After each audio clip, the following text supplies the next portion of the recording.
Assalamualaikum warahmatullahi wabarakatuh. Alhamdulillahilladzi rafa'a min khafadata wa ta'ala li jalalihi wa fataha al-baba liman intasaba tanasaban li ridwanihi wa jazama liman al-kabara takabburan li zinatihi. Asyhadu an la ilaha illallah wa asyhadu anna Muhammadan abduhu wa rasuluhu la nabiyya ba'dah. Allahumma shalli wa sallim wa barik wa karim ala sayyidina wa habibina wa syafi'ina wa maulana Muhammad wa ala alihi wa sahbihi ajma'in. Hadratal mukarramin, sunah para alim, para ulama, Jamiah Kursus Al-Barakah, dan serta para undangan yang hadir pada kesempatan malam yang berbahagia ini, yang tak dapat kami sebut satu persatu nama, pangkat dan gelarnya, namun tidak mengurangi rasa hormat kami pada kesempatan yang berbahagia ini. Allahu ya'lam bi asma'ihi wa hum yukramuna indallah. Yang kami muliakan Ayahanda Ki Haji Muslih Muallim, yang kami muliakan abangda saya Al Ustaz Mahmud Nursalid, yang kami muliakan Ustaz Abdul Wahab, dan kita semua yang hadir pada malam hari ini di rumah kediaman saudara kita Tauhid di Bintang Musir ini. Tauhid ini isim masdar dari fi'il madhi wahada yuwahidu, tauhidan, artinya menjadi satu, bersatulah. Mudah-mudahan kita dipersatukan oleh Allah berdasarkan iman dan Islam yang kita anut, disatukan dari dunia sampai ke akhirat nanti ketika menghadap Allah sampai ke surga Allah Subhanahu wa taala. Amin ya rabbal alamin. Salawat dan salam semoga tetap terlimpah curahkan kehadiran junjungan kita Nabi Nabi Agung Muhammad Rasulullah sallallahu alaihi wasallam yang telah membawa kita dari alam kegelapan menuju alam terang benderang, yakni dinul Islam wal iman. Karena dinul Islam, agama Islam dan keimanan. Islam adalah agama yang diturunkan oleh Allah Subhanahu wa taala melalui rasulnya Muhammad Rasulullah sallallahu alaihi wasallam. Tujuannya adalah li hidayatin nas wa sa'adati, untuk memberi petunjuk kepada manusia di dunia sampai hari kiamat nanti, wa li sa'adatihim, dan untuk kebahagiaan manusia itu sendiri. Jadi kalau ada orang Islam, ada orang yang beriman, umat Rasulullah sallallahu alaihi wasallam, penganut agama Islam tapi belum merasa bahagia, maka harus dipertanyakan, mungkin ada yang salah di dalam keislamannya. Karena setiap orang yang menganut agama Islam secara benar, maka dia akan bahagia, sa'idun fid dunya wa sa'idun fil akhirah. Amin Allahumma. Ini adalah kita Mumin Maulid, Maulid Nabi Muhammad sallallahu alaihi wasallam. Banyak orang menyebut maulid ini ada maulud, ada maulid, ada milad. Apa bedanya Ustaz? Maulud itu artinya yang dilahirkan, isim maf'ul. Ada maulid itu isim fa'il, namanya yang lahir. Sedangkan milad artinya dilahirkan. Dari kata itu hanya beda sigot saja, sesungguhnya tujuannya adalah sama. Kitabnya dari maulud, maulid dan milad, yang dimaksud adalah baginda Rasul sallallahu alaihi wasallam. Miladnya, mauludnya, maulidnya seorang baginda Rasul sallallahu alaihi wasallam yang tidak hanya dipuji di bumi tapi dipuji di langit Allah Subhanahu wa taala, yang tidak hanya dipuji oleh manusia tetapi dipuji oleh malaikat Allah Subhanahu wa taala, bahkan Allah Subhanahu wa taala. Innallaha wa malaikatahu yusholluna 'alan nabi ya ayyuhalladzina amanu shallu 'alaihi wa sallimu taslima.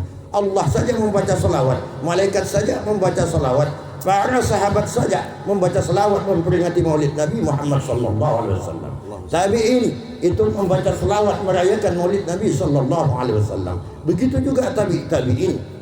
Semuanya merayakan kelahiran baginda Rasul sallallahu alaihi wasallam. Maka aneh ketika ada orang yang membid'ahkan maulid, katanya dia cinta Nabi, tapi ketika kepada orang maulid dicaci maki.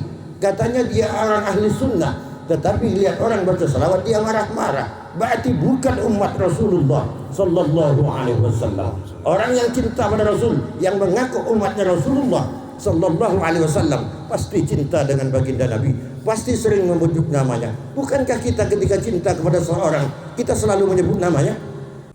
Bainal muhibbain, di antara dua orang yang saling cinta, sirrun yubsihi qaulun wala qalamun fayuhki. Kata orang Arab seperti itu. Orang kalau sudah saling cinta, maka terdapat satu rahasia yang tak bisa diungkapkan dengan kata, bahkan pena pun tak akan mampu untuk menuliskannya. Itu cinta manusia sama manusia.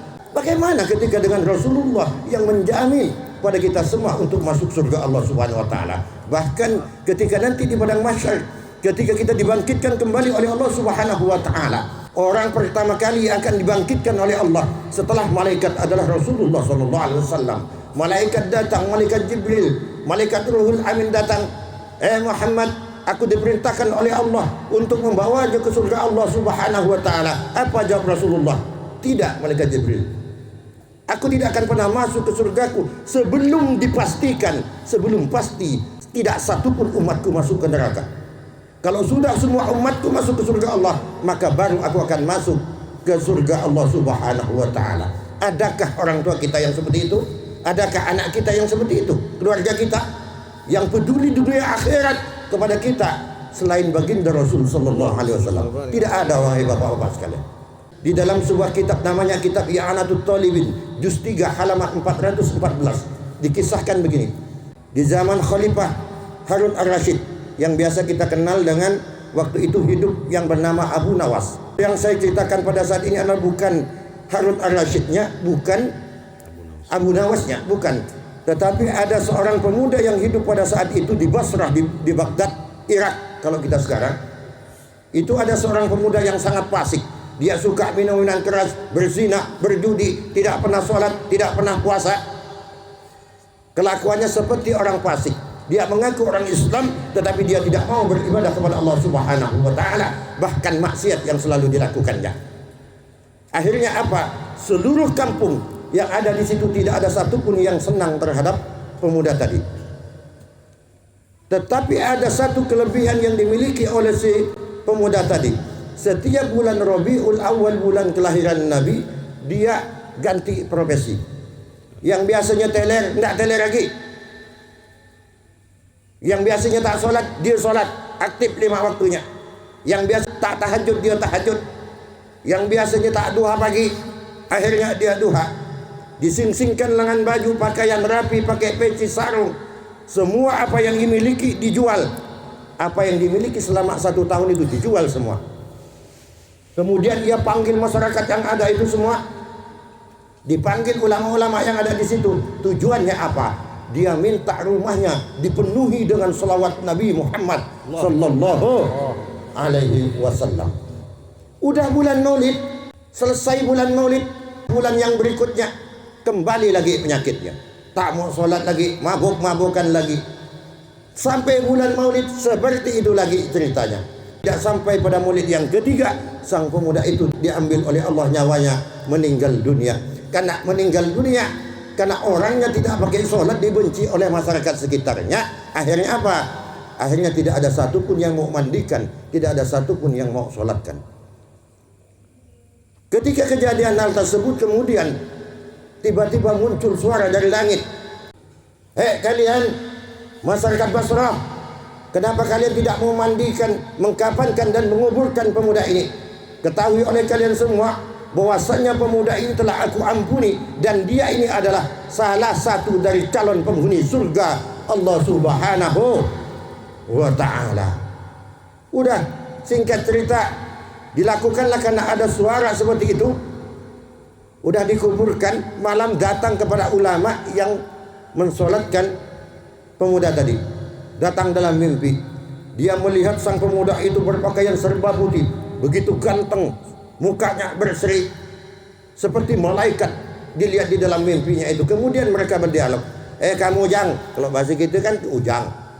Anggaplah bahasa Ujang di sini. Di Baghdad tidak ada Ujang, Pak. Jang, kenapa? Kok bisa ini terjadi? Kamu ini orang fasik, tak pernah sholat kecuali bulan Rabiul Awal. Tapi kamu bisa seperti ini. Pak Kiai, kalau bahasa kita sekarang di sini, Abuya, aku memang orang fasik ketika di dunia kalian lihat seperti orang fasik, dan memang itu perbuatanku.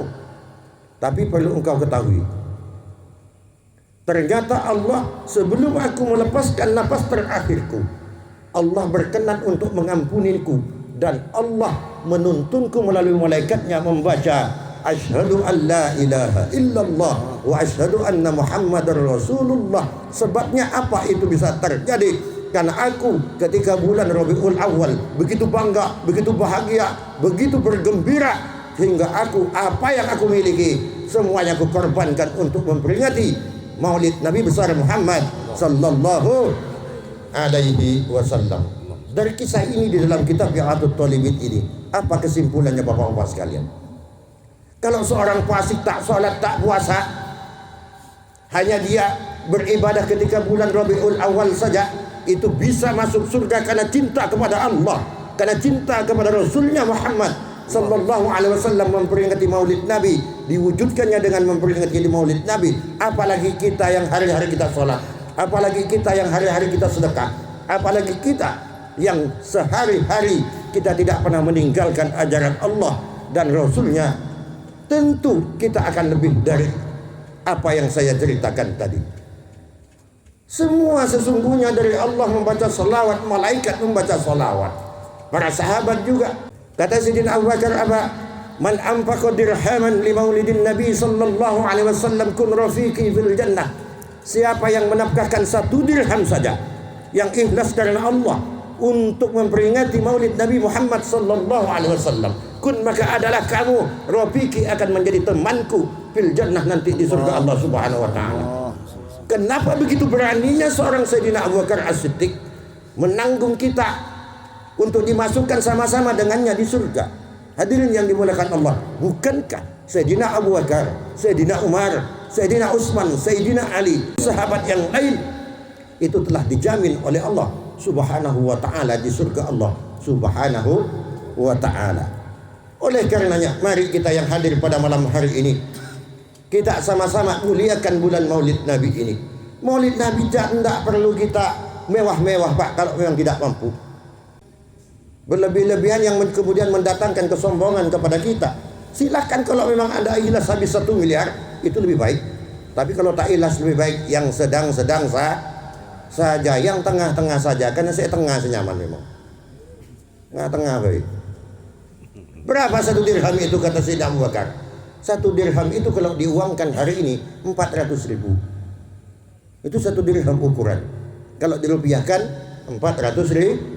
1 dirham 400.000 bisa maulid sudah. Melek ajam setong 2 beli kerap nih kene kuning 2. Ya makan kuning 2 Pak.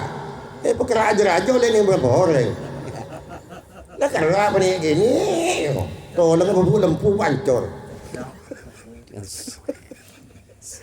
Enggak aja ini. Tapi intinya yang terpenting di dalam peringatan Maulid Nabi itu yang pertama, keikhlasan kita. Karena ikhlas mewujudkan rasa cinta kepada baginda Rasul sallallahu alaihi wasallam. Yang kedua, tujuan Maulid adalah kita dalam rangka untuk mengalap syafaat dari baginda Rasul sallallahu alaihi wasallam. Karena satu-satunya penolong adalah baginda Rasul sallallahu alaihi wasallam. Adam, bapak nenek moyang kita dan Siti Hawa tidak akan pernah mampu untuk membela kita nanti di padang mahsyar. Begitu juga Nabi Nuh, begitu juga Nabi Ibrahim, nabi yang lain. Satu dari antara sekian nabi yang mampu dan bersedia bahkan bertanggung jawab dunia akhirat sampai kita masuk ke surga Allah, dialah baginda Rasul sallallahu alaihi wasallam. Hadirin yang dimuliakan Allah Subhanahu wa taala, mudah-mudahan meskipun sedikit ini bermanfaat untuk kita semua. Kalau kurang ya tambah seorang, kalau kelebihan ya kurangi seorang. Kalau udah puas ya saya minta maaf karena memang saya bukan pemuas.